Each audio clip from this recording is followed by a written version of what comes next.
গতকাল এক্সাইড মোড় ক্রসিংয়ে কলকাতা পুলিশের দ্বারা উত্তর কলকাতা বিজেপি জেলা সভাপতি শ্রী তমঘ্ন ঘোষের ওপর হামলার প্রতিবাদে রাজপথে বিজেপি নেতৃত্বরা।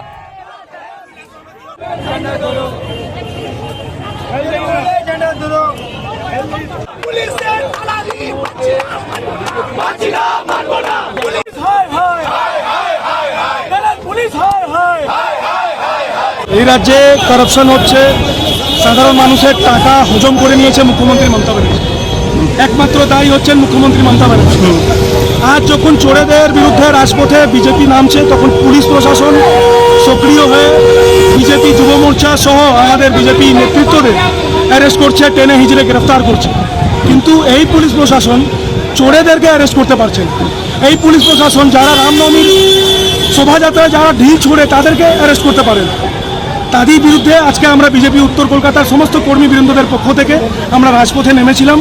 আগামী দিনেও পুলিশ প্রশাসন যদি চোরেদের না গ্রেফতার করে, আর যখন বিজেপি রাজপথে নামছে তাদেরকে যদি এইভাবে টেনে হিজড়ে অ্যারেস্ট করে বা আক্রান্ত করে, আমরা এইভাবে রাজপথে নেমে আন্দোলন করি। কাল নেতাজি ইন্ডোর স্টেডিয়াম থেকে মাননীয় মুখ্যমন্ত্রী বলছেন যে এসএসসিতে যে 26,000 চাকরি বাতিল গেছে তা বিরোধীদের চক্রান্ত। ওইগুলো নাটক, কোম্পানির নাটক, ঠিক আছে।